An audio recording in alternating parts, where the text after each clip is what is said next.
ओम नमः श्री यतिराजाय विवेकानंद सूरये सच्चित् सुख स्वरूपाय स्वामिने तापहारिणे जननीं शारदां देवीं रामकृष्णं जगद्गुरुं पादपद्मे तयो श्रित्वा प्रणमामि मुहुर्मुहुः। मंच पर उपस्थित पूज्य स्वामी सर्वलोकानंद जी महाराज, पूज्य स्वामी सत्यदेवानंद जी महाराज, प्रिय भाई स्वामी शांतात्मानंद जी, प्रिय भाई स्वामी सत्येशानंद जी,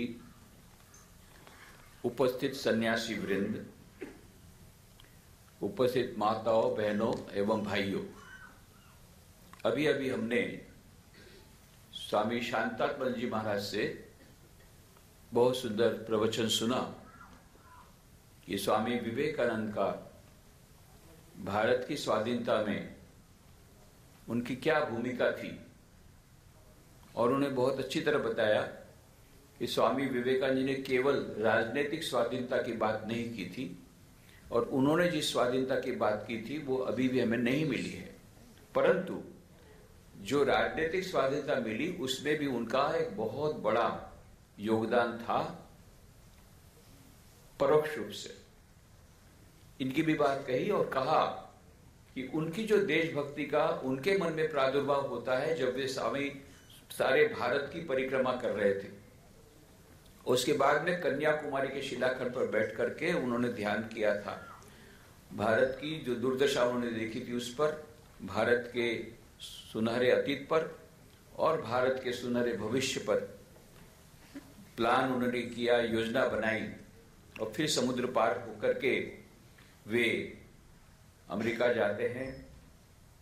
शिकागो विश्व धर्म सभा में जो उन्होंने भाषण दिया, ऐतिहासिक भाषण, जिसके बारे में हम सभी जानते हैं, अभी 9/11 के नाम से उसको पुकारा जाता है। 9/11 से सभी लोग परिचित है, पर 9/11 से सब लोग यही समझते हैं कि 9/11 को मतलब 11 सितंबर 2001 को वह जो वर्ल्ड टावर था, ट्रेड सेंटर्स, वो ट्विन टावर्स, उनका डिस्ट्रक्शन हुआ।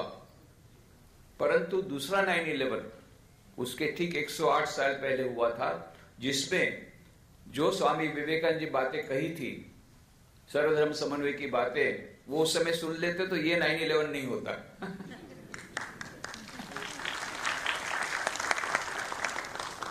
और उस समय स्वामी जी ने कितने आगे थे हमारे। आज जिन समस्याओं से हम जूझ रहे हैं वो समस्या का समाधान उन्होंने वहां 1893 में 9/11 को दे दिया था कि ये धर्मांधता को जब तक हम लोग उसको विदाई नहीं करेंगे, गुड बाय नहीं करेंगे, तब तक खून की नदियां बहती रहेगी, जो पहले इतिहास में भी बही है और बहती रहेगी। इट इज अर्लीस्ट हम लोग को इन सबको विदाई देनी पड़ेगी, धर्मांधता को, sectarianism, bigotry, and its horrible descendant fanaticism have long possessed this beautiful earth, drenched it often and often, and destroyed whole civilizations. But for these horrible demons, our society would have been far advanced than it is now. I fervently prayed that the bell that tolled this morning in the honor of this convention may be the death knell of all sorts of fanaticism, of all sorts of sectarianism, and of all sorts of persecution, whether with the sword or with the pen, in the name of religion. ये स्वामी जी ने कहा था कि मैं ऐसी आशा करता हूं कि आज जो घंट बजी थी वो सभी प्रकार की धर्मांधता के लिए मृत्युनाद सिद्ध हो, मृत्यु घंट सिद्ध हो, पर हुआ नहीं, चल रहा है अभी तक। This is the thing. Swami ji was a world leader, विश्व नेता थे, इतने युग दृष्टा थे, उन्होंने सब देख लिया था। जो भी हो, उस समय उन्होंने मात्र 3 मिनट में जो प्रवचन दिया, 5 मिनट उनको दी गई थी पहले दिन, उसमें से 2 मिनट तो ताली बजाने में ले लिए पब्लिक ने। जैसे ही कहा sisters and brothers of America, सब 7,000 लोग उठकर खड़े हो गए और 2 मिनट ताली बजाते रहे। कहीं कहीं लिखा है the applause continued for several minutes, पर मिनिमम 2 मिनट बचे, 3 मिनट। 3 मिनट में जो स्वामी जी ने प्रवचन दिया, आज भी it is considered one of the greatest speeches ever given by anybody in the world. इतिहास में ऐसा प्रवचन किसी ने नहीं दिया, ऐसा अभी तक माना जाता है। 100 स्पीचेस ऑफ द वर्ल्ड की किताब निकली है, उसमें भी स्वामी विवेकानंद का प्रवचन सबसे पहले। केवल 3 मिनट में उन्हें विश्व का इतिहास बदला। और इसका परिणाम क्या हुआ? इसका परिणाम यह हुआ कि सबसे पहली बार भारत देश, जो सैकड़ों वर्षों से गुलामी में जूझ रहा था, गुलाम था, सारे विश्व की धारणा भारत के बारे में बदल दी स्वामी जी ने अपने छोटे से प्रवचन में। दूसरे दिन समाचार पत्रों में स्वामी विवेकानंद की बड़े बड़े छवि आई, बड़े फोटोग्राफ्स आए, और शिकागो की गलियों में उनके पोस्टर लगे बड़े बड़े, और समाचार पत्रों ने बुरी बुरी प्रशंसा की। किसी समाचार पत्र ने कहा is an orator bye divine right. New York Herald, जो सुप्रसिद्ध समाचार पत्र, उसने क्या लिखा? इतने सारे विश्व गुरु आए हैं, धर्म गुरु आए हैं इस विश्व धर्म सभा में, परंतु undoubtedly the greatest figure in the world's parliament of religions is Swami Vivekananda. इतने सारे विश्व गुरु आए, उसमें सबसे महान है स्वामी विवेकानंद। और दूसरा वाक्य जो है वो अधिक महत्व का है।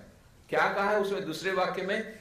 After listening to him, we feel how foolish on our part to send missionaries to India. Their religion is so great that rather we should invite missionaries from India. पूरा चित्र पलट गया। उनका धर्म तो इतना महान है कि मिशनरी को वहां से यहां लाना चाहिए। हम लोग कैसे मूर्ख है जो मिशनरी को वहां भेजते हैं। और उस समय की स्थिति क्या थी? भारत के बारे में कैसी भ्रामक धारणाएं दी जाती थी कि वहां के जो बच्चों की किताबों में वहां स्टोरी सुनाई जाती थी। स्टोरी उसमें किताबों में, टेक्स्ट बुक्स में फोटोग्राफ सहित टेक्स्ट चुराई जाती, वहां स्टोरी वहां बताई जाती थी कि देखो देखो भारत देश एकदम पिछड़ा हुआ है, गुलाम है, असभ्य है, धर्म नाम की कोई वस्तु नहीं है। अरे वहां की स्त्रियां इतनी क्रूर है कि अपने नवजात शिशु को नदी में डाल देती ताकि मगर उसको खा ले। अरे वहां की स्त्रियां इतनी क्रूर है, अपने बच्चों को पेड़ में टांग लेती जिससे पक्षी उसको खा ले।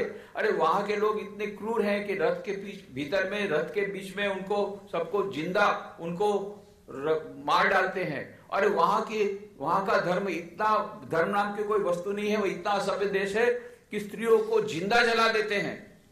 ऐसी ऐसी भ्रामक धारणाएं जानबूझकर बच्चों की टेक्स्ट बुक में दी जाती थी।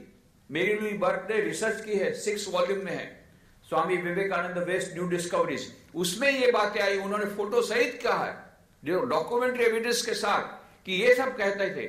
और इसलिए ये पूरे देश में, अमेरिका में, सभी यूरोप के देशों में यही धारणा थी कि भारत अत्यंत पिछड़ा हुआ देश है, संस्कृति नाम की कोई वस्तु नहीं है, वहां पर सिविलाइजेशन नाम की कोई वस्तु नहीं है, धर्म नाम की कोई वस्तु नहीं है, असभ्य है, धर्म नाम की कोई वस्तु नहीं है, और गुलाम तो था ही।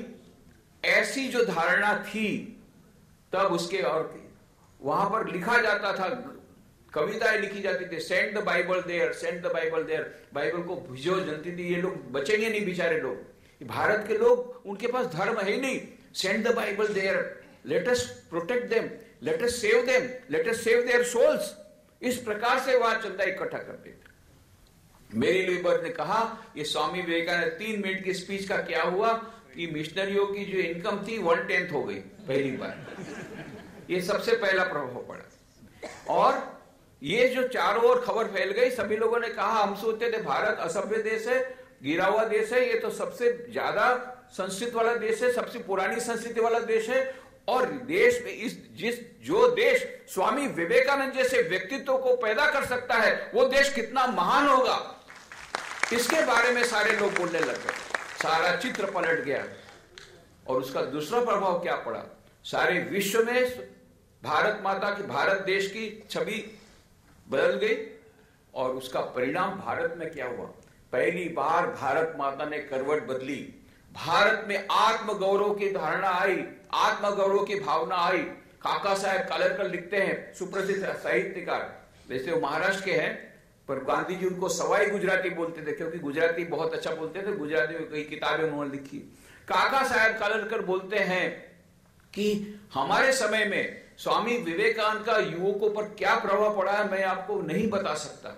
जब हमने सुना कि शिकागो धर्म सभा में स्वामी विवेकानंद ने दिग्विजय किया है, सनातन धर्म का झंडा ऊंचा किया है, भारत का झंडा ऊंचा किया है, सारे विश्व के लोग अभी वंदन कर रहे हैं भारत को, उस समय हमारी छाती फूल जाती थी। हम लोग युवक लोग पहली बार हमको लगा नहीं नहीं नहीं, भारत देश इतना गिरा हुआ नहीं है जितना ये लोग बोलते हैं हमको।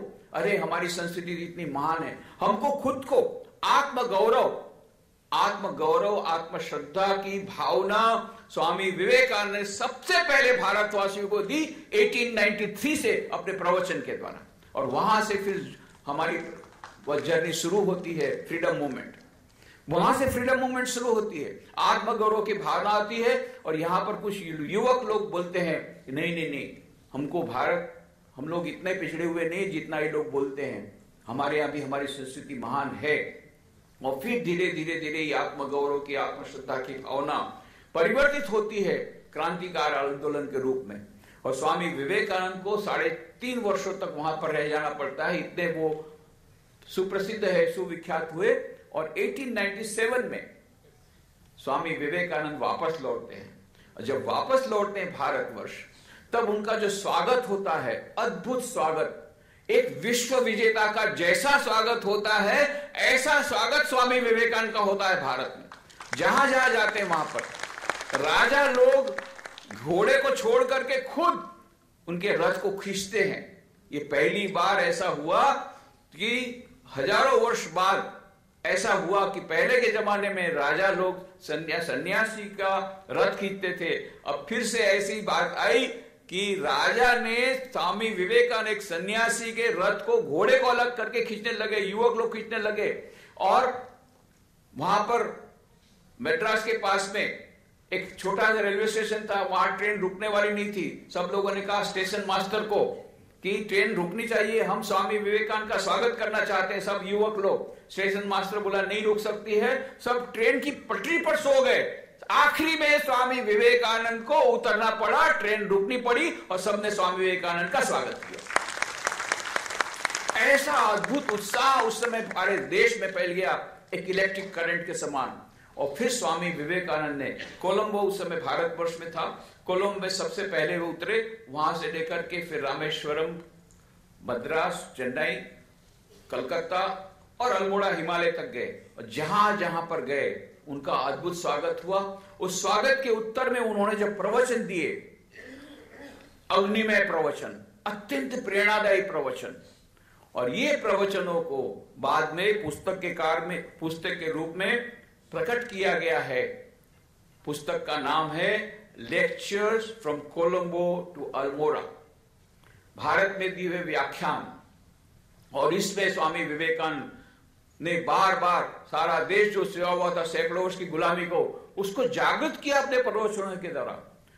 उन्होंने यह मंत्र दिया, उत्तिष्ठत जाग्रत प्राप्य वरा निबोधत, arise, awake and stop not till the goal is reached। उठो, जागो और लक्ष्य प्राप्ति तक रुको मत। और सारा देश जाग गया। सैकड़ों वर्षों की गुलामी से वो जो सोया हुआ भारत जाग गया। युवक लोगों में एक अद्भुत चेतना आई, अद्भुत उत्साह आया अपने देश के लिए कुछ करने के लिए और देश को स्वाधीन करने के लिए। ये सब चेतना आई, और ये प्रवचन जो है, ये प्रवचन को पुस्तकाकार रूप में प्रकट हो गया। 1897 में स्वामी विवेकानंद भारत आए, और अद्भुत संयोग है 1897 में एक बालक का जन्म होता है भारत में। और वही बालक जब 15 साल की उम्र में होता है, कटकी हाई स्कूल में पढ़ता है, तब उसके हाथ में ये पुस्तक आती है, lectures from Colombo to Almora. ये पुस्तक पढ़ करके वो निर्णय करता है, मैं अपना सारा जीवन बलिदान कर दूंगा भारत माता की सेवा में। बाद में उसका नाम होता है नेताजी सुभाष चंद्र बोस। नेताजी सुभाष चंद्र बोस किस प्रकार से स्वामी विवेकानंद से प्रेरित हुए थे, कितने प्रभावित हुए थे, वो अपने आप में लंबी कहानी है, अभी उसको कहने का समय नहीं है। समय मिलेगा तो मैं फिर से आऊंगा उस विषय पर हमारे देश के जितने क्रांतिकारी, जितने हमारे स्वाधीनता संग्रामी, इन सब के प्रेरणा स्रोत थे स्वामी विवेकानंद की पुस्तकें। स्वामी विवेकानंद तो 4 जुलाई 1902 को उन्होंने महासमाधि ले ली, पर उनका कार्य बिल्कुल नहीं अटका, कार्य आगे बढ़ता रहा। सिस्टर निवेदिता, उन्होंने वो कार्य मान लो देश को जगाने ले लिया, मानो उनमें स्वामी विवेकानंद की स्पिरिट प्रवेश कर गई। 4 जुलाई 1902 को स्वामी विवेकानंद ने महासमाधि ली और अक्टूबर महीने से सिस्टर निवेदिता ने सारे भारत में अग्निमय प्रवचनों को देना शुरू किया। कलकत्ता से आई नागपुर, फिर वहां से आई बड़ौदा। 20 अक्टूबर 1902 को बड़ौदा में आई। सयाजीराव गायकवाड़, उस समय महाराजा थे सयाजीराव गायकवाड़, उन्होंने रेलवे स्टेशन में सिस्टर निवेदिता का स्वागत करने के लिए श्री अरविंदो को भेजा। श्री अरविंदो उस समय बड़ौदा के कॉलेज के प्रिंसिपल थे। सयाजीराव गायकवाड़ उनको लाए थे वहां से, ब्रिटेन से। ऐसा हुआ इत्तेफाक कि आईसीएस परीक्षा में पास तो हो गए श्री अरविंदो, परंतु हॉर्स राइडिंग में फेल हो गए।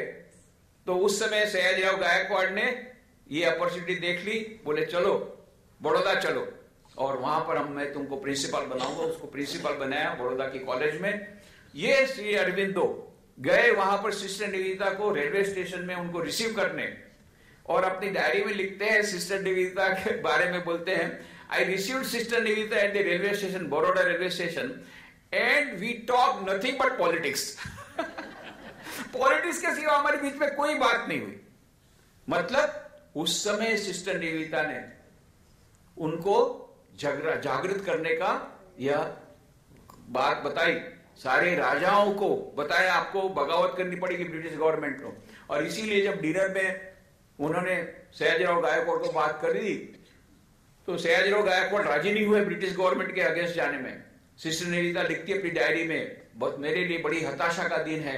सयाजीराव गायकवाड़ उस समय ही was the most powerful king of the whole India. उन्होंने कहा कि मैं ब्रिटिश गवर्नमेंट के अगेंस्ट में जाकर के उनको नाखुश करना नहीं चाहता हूं। पर 23 अक्टूबर को जब सिस्टर निवेदिता फिर से दूसरी बार गई सयाजीराव गायकवाड़ ने ठीक है मैं टेक्टफुली स्वाधीनता आंदोलन में भाग लूंगा, टेक्टफुली, पर बाहर से पता नहीं लगेगा। और यही काम उन्होंने किया।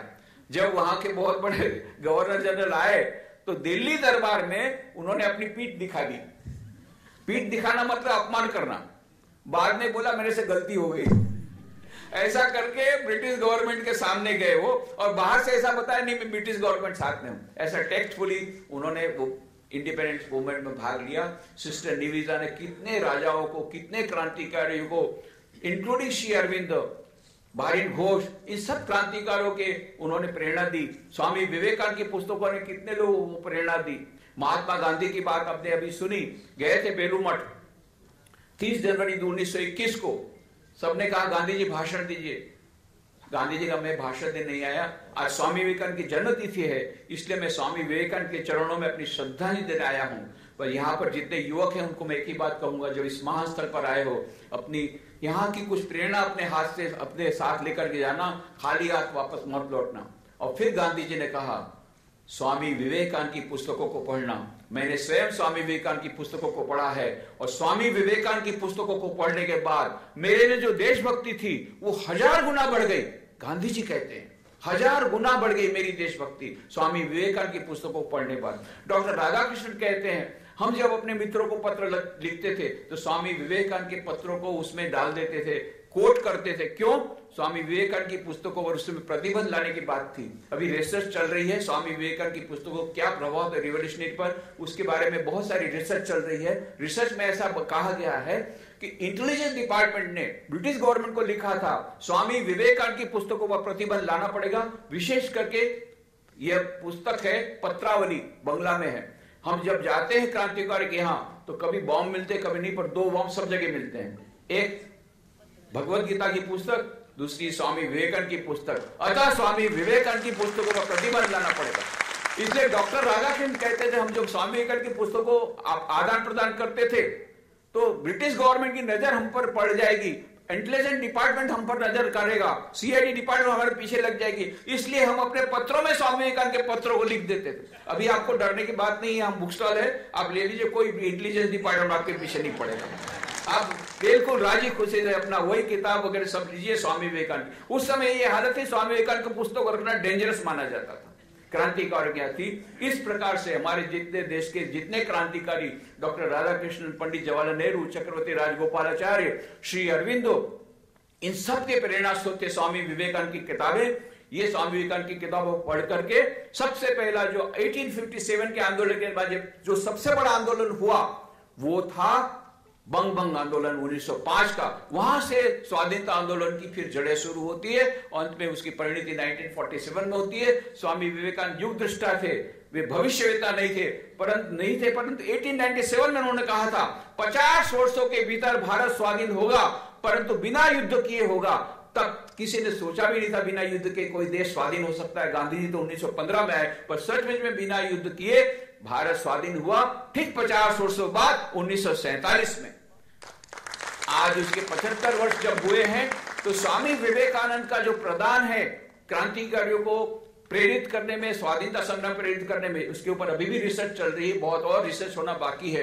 पर अभी हम लोग समझ नहीं पाए हैं कि स्वामी विवेकानंद नहीं होते, राजगोपालाचार्य हमारे फर्स्ट भारत के गवर्नर जनरल कहते हैं, यदि स्वामी विवेकानंद नहीं होते भारत स्वाधीन नहीं होता और हिंदू धर्म नाम की कोई वस्तु पृथ्वी पर नहीं रह जाती। स्वामी विवेकानंद ने हिंदू धर्म को बचाया है, स्वामी विवेकानंद ने भारत को स्वाधीन किया। ये चक्रवर्ती राजगोपालाचार्य फर्स्ट गवर्नर जनरल बोलते हैं। इसलिए आज जब हम लोग आजादी का अमृत महोत्सव मना रहे हैं, रामकृष्ण मिशन की 125वीं जयंती मना रहे हैं, स्वामी विवेकानंद के चरणों में हम प्रार्थना करें, स्वामी विवेकानंद को कहे कि स्वामी जी आपने इतना सारा मैसेज संदेश दिया है, परंतु हम लोग अभी तक उस संदेश को न तो समझ पाए हैं, न उस पर हम कुछ कार्य कर पाए हैं। थोड़ा सा ही कार्य किया, उसे से इतना ज्यादा हो गया, तो ज्यादा कार्य करेंगे तो क्या हो जाएगा। स्वामी विवेकानंद के चरणों में ये प्रार्थना करते हुए कि उनकी पुस्तकों को पढ़ करके आत्मसात करके उनका आशीर्वाद हमको मिले, और उनका जो सपनों का भारत, स्वामी जी ने कहा था भारत इतना महान बनेगा कि उसकी प्राचीन महिमा म्लान हो जाएगी, ऐसा भारत सपनों, स्वामी विवेकानंद सपनों का भारत करने में, उसको आगे बढ़ाने में हम अपना यत्किंचित योगदान दे सके, ऐसी शक्ति स्वामी विवेकानंद हमको दे, ऐसी उनके चरणों में प्रार्थना करते हुए आप सबके भीतर में जो दिव्य चेतना विराजमान है उसको प्रणाम करते हुए मेरी वाणी को विराम देता हूं। धन्यवाद।